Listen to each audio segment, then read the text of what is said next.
That's how he's communicating with people. It's like, I'm gonna do this. Ah. So, you know, it's one of those things that it's not easy to do at times, but you do have to do it. And then, again, if I do it with these dogs, they're not gonna do this. They're just gonna let me do my job, and then everything is going to be fine. But what I like here is that he's not in a rush to go up or to go away.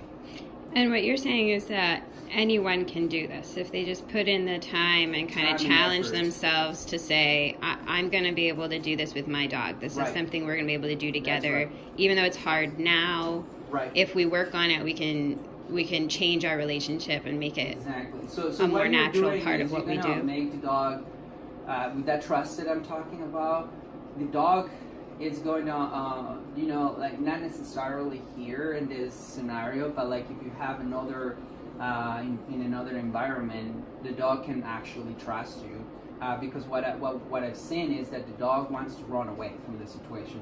And here, what I'm teaching him is like, you don't have to fight it, you don't have to run away from it. You can just, you know, like start, think about what's right and what's wrong, and eventually he's gonna say, all right, well, everything is safe here, so I can trust you completely. So here, again, I will not allow him to go up, and then, so again, this touch, it's this touch that I'm doing, it's not like I love you, it's like, yeah, feel me.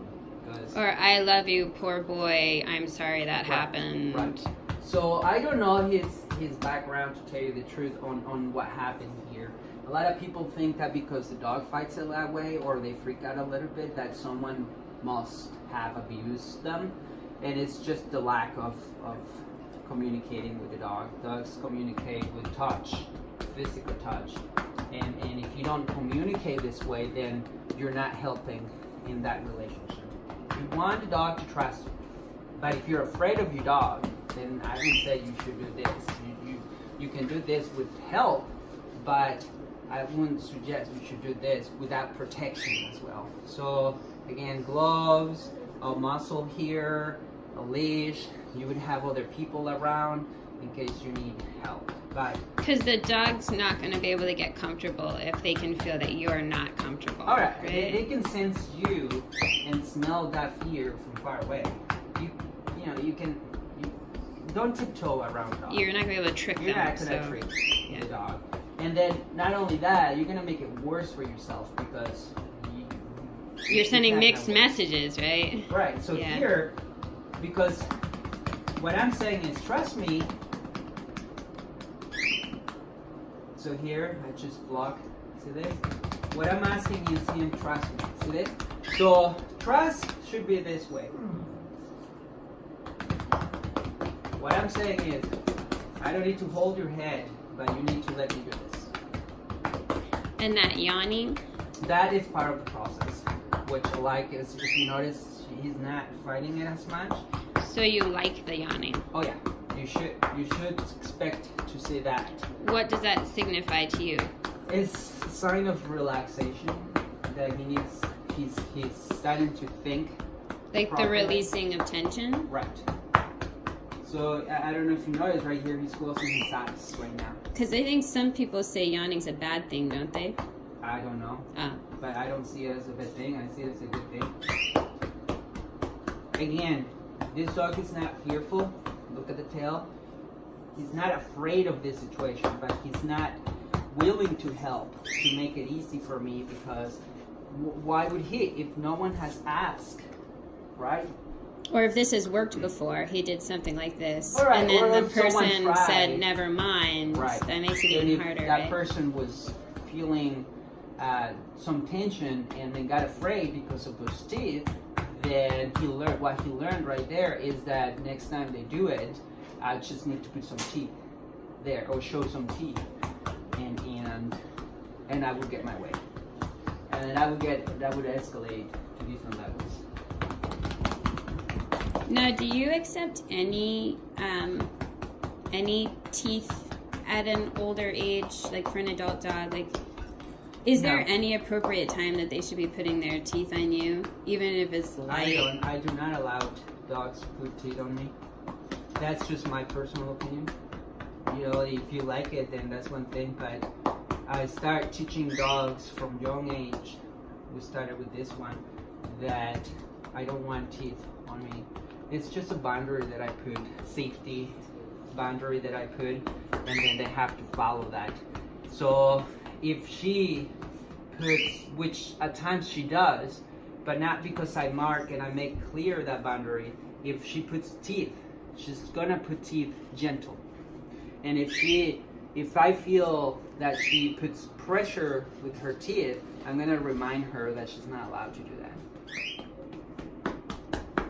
You can do whatever you want, it's your dog, but what I'm looking for here is trust and respect.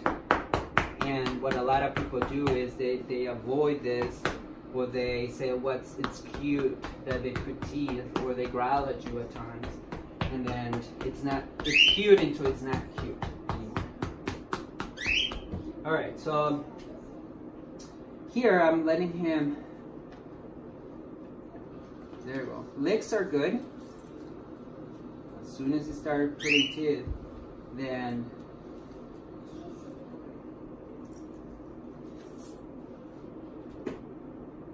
and also you have to prepare for this because my feet are really tired.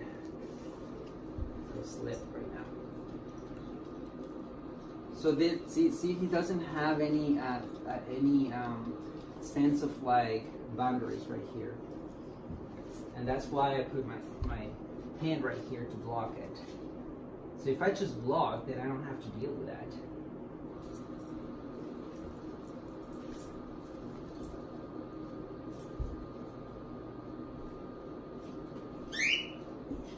Alright. Well, let's see how you do right here, boy. Shh. Now, I'm going to get more serious about this now. So, I'm showing him a little bit of like what to expect from me. So now that I'm actually grabbing this, I'm actually want to make that very clear that shh. No. See, he's using his teeth on my fingers right now. And actually that hurt. So if you see me push him that way is because I'm marking that the undesired behavior. So I actually do not want his teeth on my fingers. See that? He's using his back teeth. Shh. No. So this is what he does, and he's getting away too much with it.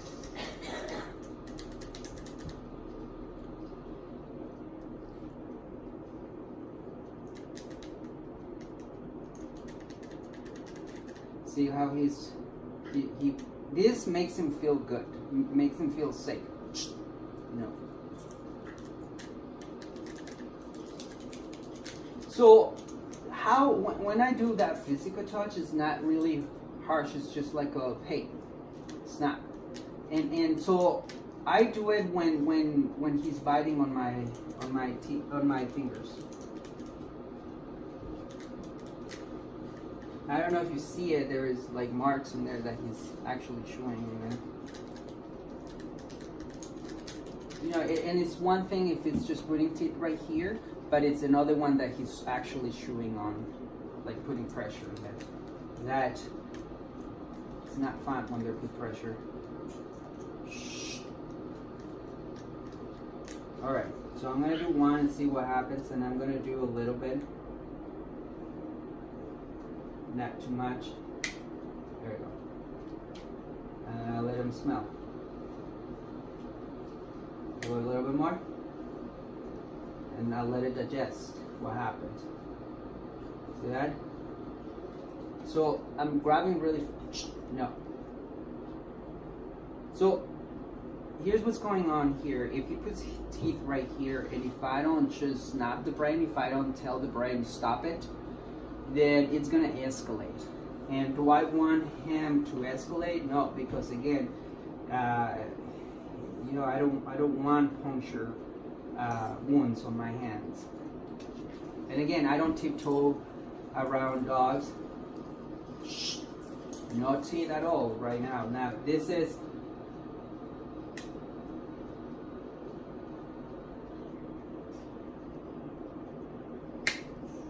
there. So want him to trust me there, eye contact. That's better than just putting his whole mouth in there and try to chew on me, on my hand. His eyes are pretty intense. They're like they're going through different sort of patterns and phases of focus. Going through a lot right now. Like right now he just started blinking, but he wasn't blinking before. Right. He was, again, he was in a fight flight state of mind. And right now he's like, oh, it's not a big deal. So it's here. So he felt the pressure right there. And then I don't know if you noticed right there. I'm going to click it. Boom. And I'm still holding, not really tight. This is really tight. I'm just holding enough. So he knows and understands that all I want for him is to trust me. So I can do this. Yeah, it's not a big deal. See that? And so he's starting to realize that it's not a big deal if I'm doing this.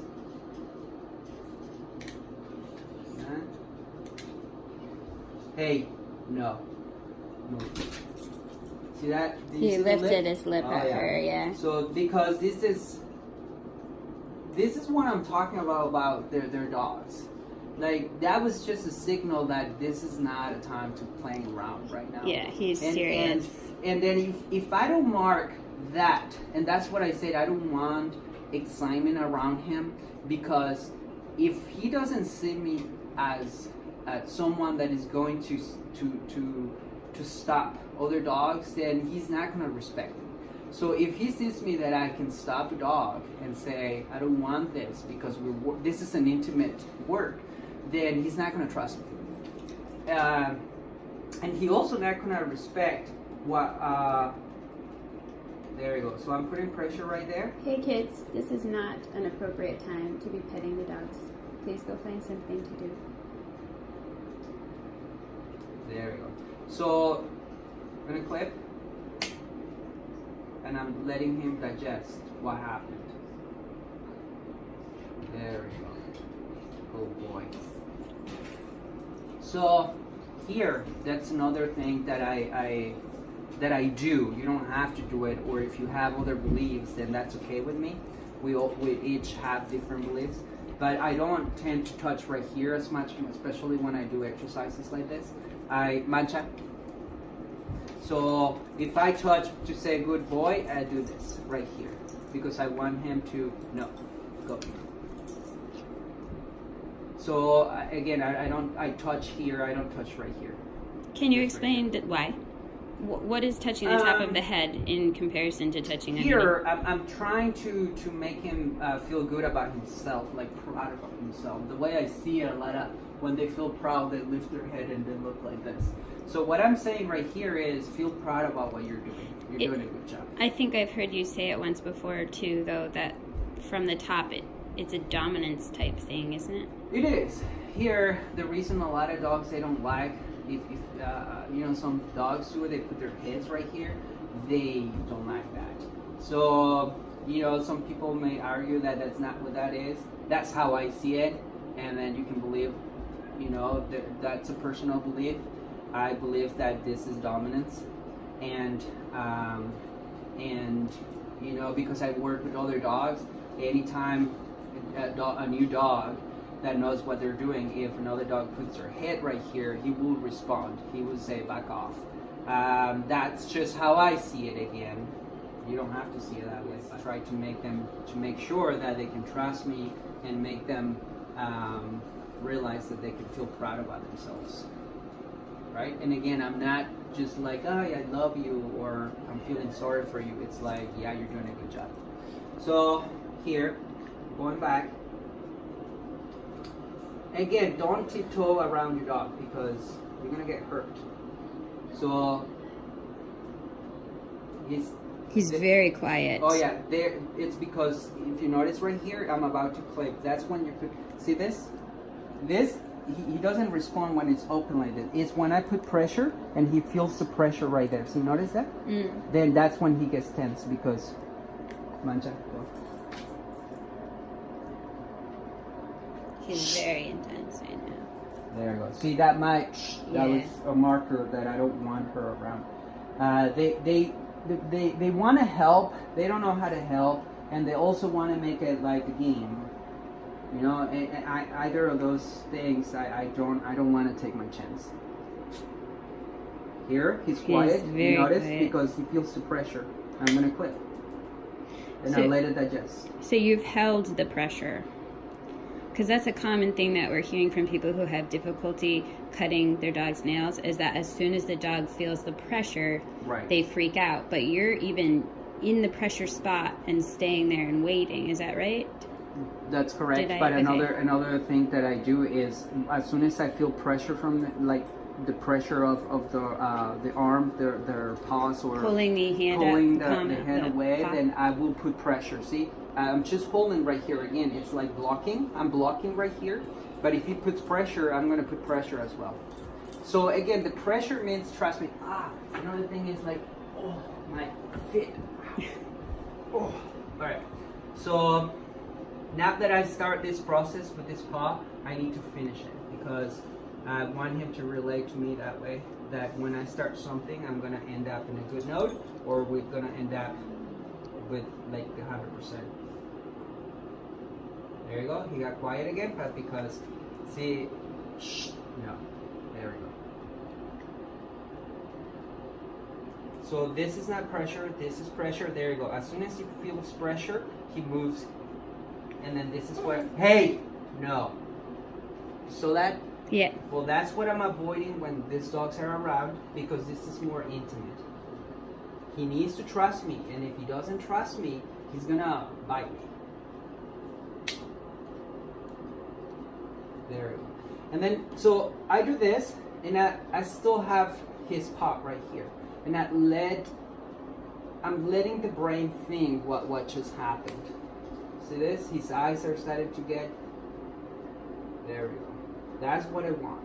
So I don't need medicine to do this. I just need time and effort. And also clear communication and being able to read a dog and know what they're telling you. Right, and every step of the way. If he's doing that, that's what he learned how to communicate.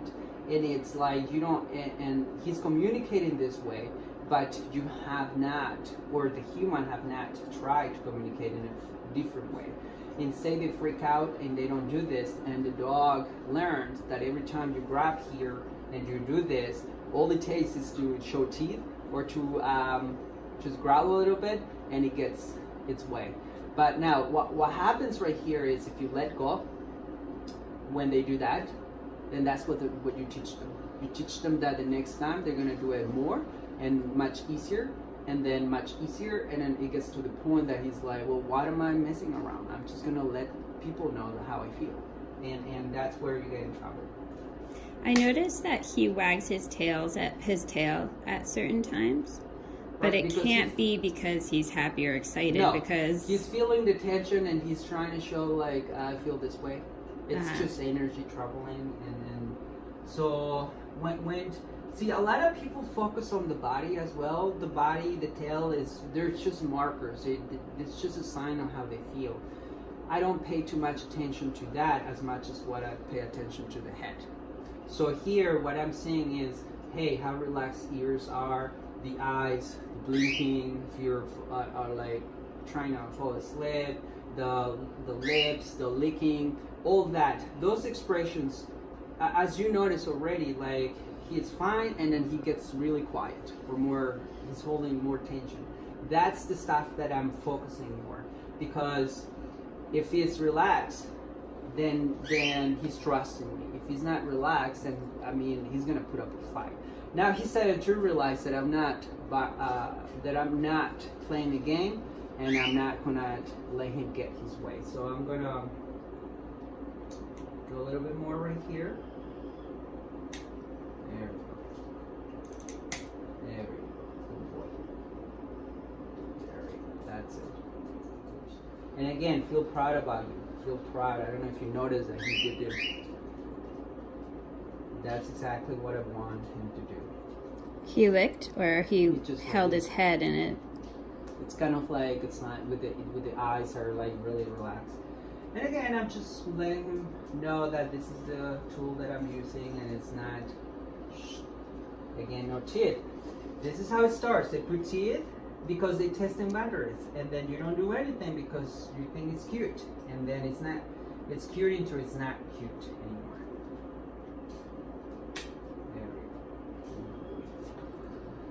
There we go. Now, again, he's a golden retriever, but he's a dog at the end of the day, so better not tiptoeing around any dog. You see the little light right there? I'm gonna go for the goal now because he's starting to trust me. There we go. So I'm not gonna tiptoe a little bit anymore. I'm meaning that I'm not tiptoeing. I'm just trying to make it easy for him. I'm going to go like I'm gonna do it like I've been doing it forever, so he can start to realize as well that I can do it both ways, slow and then a little bit more.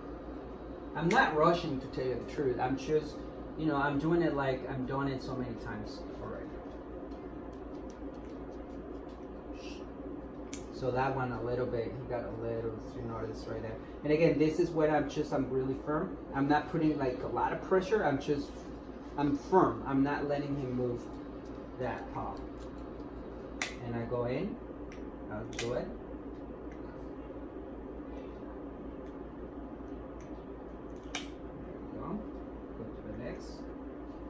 There we go, and then I wait right here until the pressure goes away.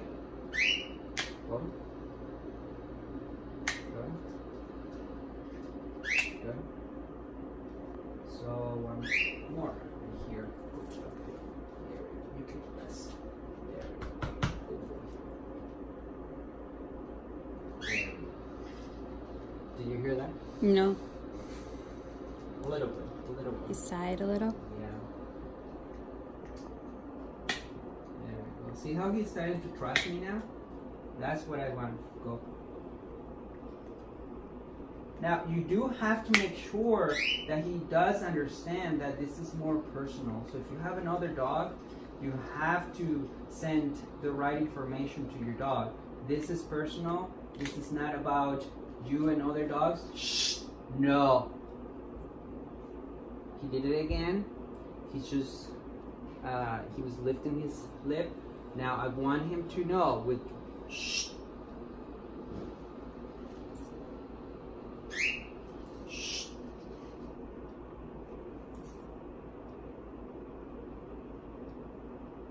And then now I know why people are not cutting those toenails. Because he does get, again, he's a golden retriever, but when it comes to like safety and animal instincts, they're gonna use those animal instincts. He's a dog, after all. And look how serious he is, but he's willing to trust me enough to let me do this. Again, if you're afraid to do this, then you shouldn't do it, because that fear, they can smell it from far away, and then they can see that? But you should find someone who's willing, right? Right. But I mean, also you can't leave it. Do not judge someone that is going to do this job, and then you're going to say you're harming the dog because they're trying to, they're trying to work with the pressure. Sometimes it's with the leash, meaning that you're going to have to put pressure with the leash. But, it's not pretty. It's not a pretty job to do. So what people do is like they don't want to do it themselves, but they go to different places and they think they saw people do it, seen people do it, and then they judge that. And it's like, well, it doesn't work that way. So if someone comes and they say, do this for my dog, or teach me how to do it, I'm gonna say, we're gonna do it together, or I'm gonna show you what to do right here.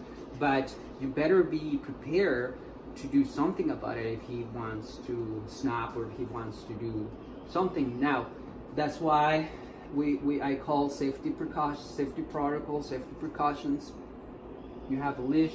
You can have 2 or 3 people doing it, but all of them have to be relaxed and they have to be firm, and then not tiptoeing around your dog. But as you see, this guy, if I had let his mouth or around me, that is a test. That he's testing boundaries right there. If I allow him to do that all the way until he lift his lip, he would at times they would do that and they would be boom. But sometimes they're already telling you, this is how I feel, and you're not listening. They're not gonna let you know with the lip or showing teeth. They already letting you know, hey, this is how I feel. What are you gonna do about it? Can I trust you or can I not trust you? And then that's when, boom, they're gonna go straight for the goal. And so the goal here is that he can trust me. If I get trust and respect that I want, then I would have a relaxed dog. And look what I did. I did all of them in one session. And then look, I'm doing this. And then the reason he feels like it's not safe for him, the environment, is because you notice when I put pressure right here, that's what he doesn't like. But if he is freaking out and you put pressure with this clips here, and you freak out when you see him freak out, then that's not gonna work. So one or the other have to be more comfortable and have to give that direction of like, trust me, and then I'm here for you. If you're not able to do that, you're not gonna be successful in this.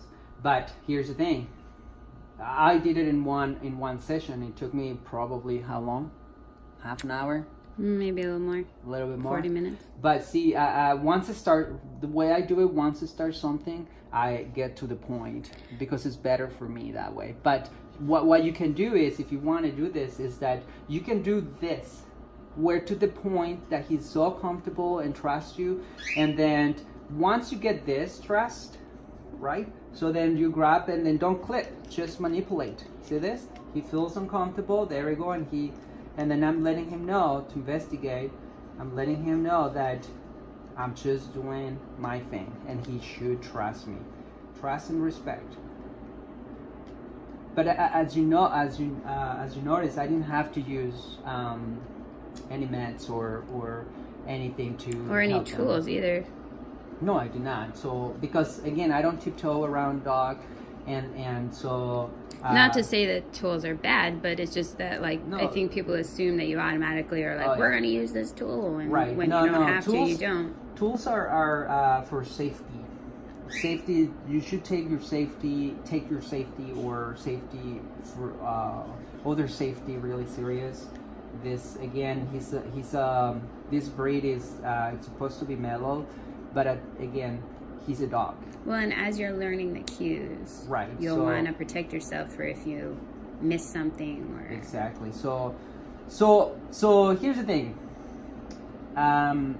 So when I said shh, it has to be like you mean it. You know, I do it all the time, but I mean it. If you just go shh, and then the dog is not listening to that, and you should probably not do it as often or not use it at all.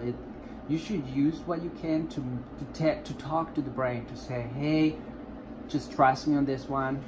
You should relax, right? But if you don't believe in yourself and you're fearful, then something would happen. Then that it will happen if you don't take your safety serious. So well, and with this work, you're very up close. You're face to face. Oh yeah, and then I'm face to face. Yeah. So, and then the reason I'm like face to face is again because I'm not looking for that tail. If that tail was right there, that's a marker for me. That has nothing to do with like what should I do. It's like here the face, because a lot of dogs, they just like feel a little tense, nervous, and they put the tail right there. But that doesn't mean that they're afraid. That's just like how they feel. Like I'm gonna feel a little nervous. I feel a little like this, unsure about myself, so they put the tail in there. But again, that to me is like, all right, so you're feeling something in there. Let me see what I can do, but I focus more on the head. Because that's going to tell you what they're going to do. They tell me what, I mean, as you notice that the lip, right, or the teeth, then I can remove my hand, but I'm not going to freak out and jump because they go after you. Well, and he's difficult because one of the things he does is he says things by being quiet. Oh yeah, so you do have to be really.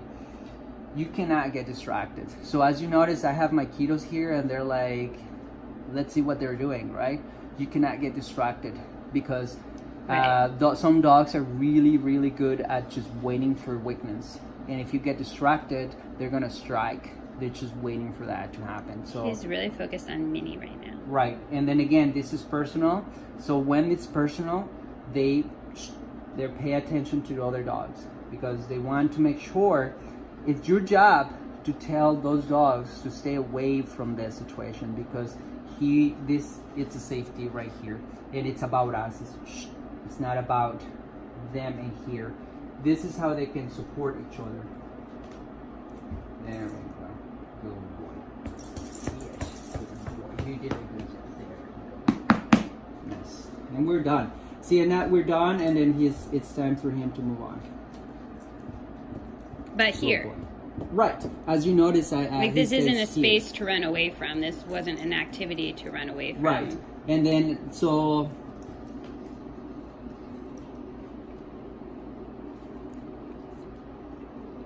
I want him to understand that what we did right here is just reality. And in reality, that it's like a sign of like, all right, let's move on. See that? That's what dogs do. They live in the moment, and you should do as well. So if it didn't work out the first time, don't take it personal. Just do it as much as you want, as much as you can until you get it done. But again, when I do something like this, time does not exist. I don't have like a time clicking. If I take 2 hours, I will take 2 hours until I get it done. That's just me.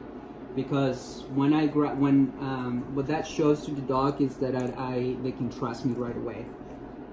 It's just a matter of like how you feel and how much time and effort you want to put in there.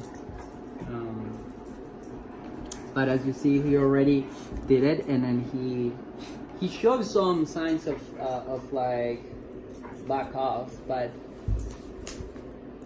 he respected. So. He did a good job, after all. All right.